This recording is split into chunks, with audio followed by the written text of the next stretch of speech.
Gesto de Gestão. Olá, bem-vinda, bem-vindo ao Gesto de Gestão, o podcast da administração de escritórios de advocacia. Eu sou Alexandre Lupe e esta é uma iniciativa do André Porto Alegre, jornalista, especialista em gestão legal. Olá, André. Olá, Lupe, tudo bem? O Gesto de Gestão de hoje é sobre a comunicação dos escritórios de advocacia.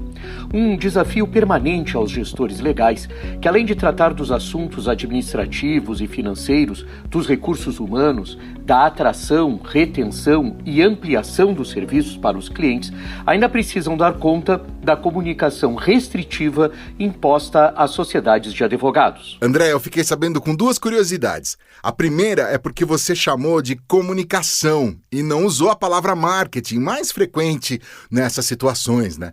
O famoso marketing jurídico. E a segunda é sobre esse caráter restritivo que você menciona. Parece estranho algo em comunicação ser restritivo, né? Pois é, Lupe, você sempre atento às palavras. Vamos lá.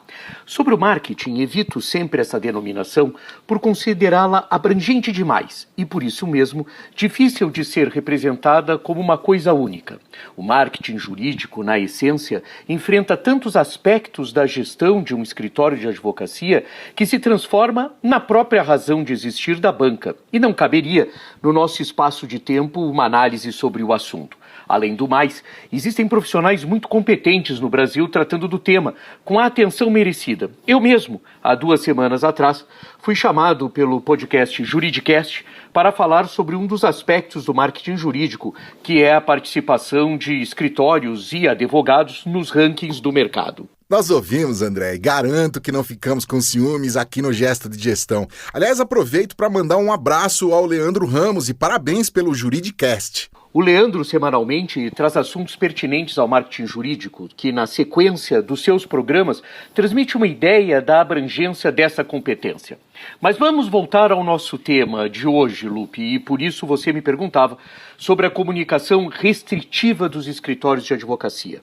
Não chega a ser uma surpresa ou uma exceção que algumas atividades profissionais impõem aos seus quadros limites para a comunicação. Isso acontece, por exemplo, com os profissionais das áreas de saúde. E para esse setor parece fazer algum sentido. O fato é que os serviços advocatícios, por mais relevância que assumam na vida das pessoas e das empresas, não podem ter seus efeitos comparados ao eventual descontrole da comunicação dos médicos, dos dentistas, nutrólogos ou fisioterapeutas.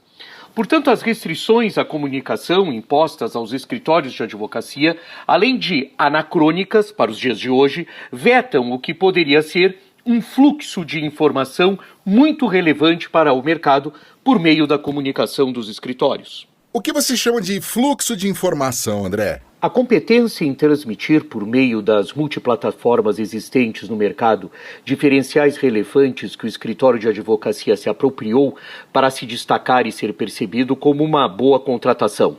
Esses diferenciais relevantes são desde os advogados que fazem parte dos quadros de colaboradores, projetos de qualificação e valorização dos jovens advogados, o grau de diversidade e inclusão do escritório, os prêmios conquistados, as parcerias estratégicas, setores econômicos atendidos e até mesmo casos exitosos.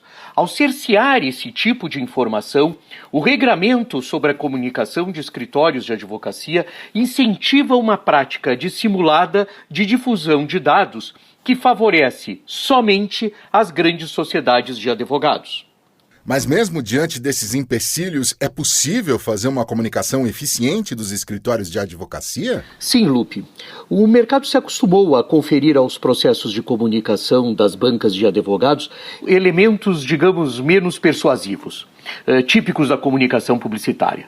As contratações de reconhecidos talentos são tratadas como editais, as vitórias conquistadas para importantes clientes como memorandos de jurisprudência, a divulgação sobre a participação em eventos como informativos, enfim, de autêntico, Lupe, restou aos advogados escreverem artigos em jornais e escreverem livros para se destacarem. Isso transformou a comunicação dos advogados em algo muito padronizado e, pior, canibalizado. Os mesmos escrevem sobre o mesmo, no mesmo espaço, para o mesmo público. André, e como romper com essa mesmice? Com as mídias proprietárias. os escritórios de advocacia se transformaram em provedores de mídias próprias. Tudo começou com os sites, em pouco tempo as newsletters e fact sheets, migrou depois para os blogs, na sequência vieram os portais, houve a invasão das redes sociais, os inúmeros podcasts e, para a alegria de todos, o Clubhouse. Os escritórios se acostumaram a criar e produzir a própria mídia para evitarem serem condenados por utilizar canais existentes e, dessa forma, caírem nos vetos do regramento ético. Esse fenômeno fez com que as grandes bancas incrementassem seus departamentos de comunicação para darem conta da produção em diferentes plataformas sob administração própria. De fora desse cenário, restaram os portais especializados em assuntos jurídicos e alguns jornais impressos que abrem espaço para os artigos de opinião. Mas, conceitualmente, as mídias proprietárias não são ruins. Não é isso que todo mundo quer? É também, mas não somente, Lupe. Falta para a advocacia brasileira canais de comunicação críticos e isentos, capazes de estabelecer as diferenças tão necessárias entre as bancas de advogados, capazes de jogar luzes em iniciativas próprias que só fazem sentido para aquele escritório e podem interessar a um tipo de cliente, que valorize aquele aspecto. O excessivo uso de mídias proprietárias fez com que a advocacia nacional se tornasse padronizada, pasteurizada em um tipo de divulgação que não é crítica ou questionadora. Todos falam de si com a propriedade de quem faz tudo certo, sem superar os desafios de um mercado muito competitivo. A interpretação do regramento ético que trata da não mercantilização da advocacia, além de tecnicamente duvidosa, é discutível por criar uma falsa sensação de equidade que definitivamente não existe. É realmente um mundo à parte. Qual é o gesto de gestão que você destaca para esse episódio? Vou destacar um gesto que se mostrou eficiente durante a pandemia, se não eficiente, pelo menos mais visível. Ele está no escopo desse episódio e pode servir como uma boa reflexão. É consenso entre os profissionais de comunicação dedicados à advocacia que a crise da pandemia foi um ótimo momento para exercitar conceitos relevantes. O primeiro que eu quero destacar é o papel da liderança. Só há comunicação por meio de uma liderança que vocalize as decisões e consolide as opiniões. Isso é importante e muitas vezes essa liderança nos escritórios de advocacia fica muito diluída. É fundamental que se tenha efetivamente um porta-voz que lidere esse processo. O segundo aspecto que eu gostaria de destacar é o papel do cenário-chave. Só há comunicação se ela estiver inserida dentro de um contexto identificado e definido.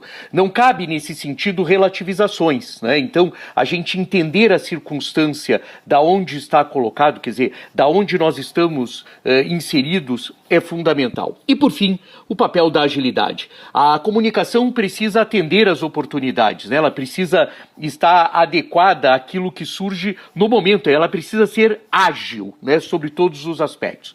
O gesto de gestão da comunicação de escritórios de advocacia é, então, Lupe, liderança, cenário-chave e agilidade. Muito bem, André, muito obrigado, viu? Com o destaque para esse trinômio, terminamos esse episódio. Eu sou Alexandre Lupe e esse é o Gesto de Gestão, o podcast sobre a administração de escritórios de advocacia. Uma iniciativa do jornalista André Porto Alegre, especialista em gestão legal, com produção da Compass Colab. Até o próximo episódio. Gesto de Gestão.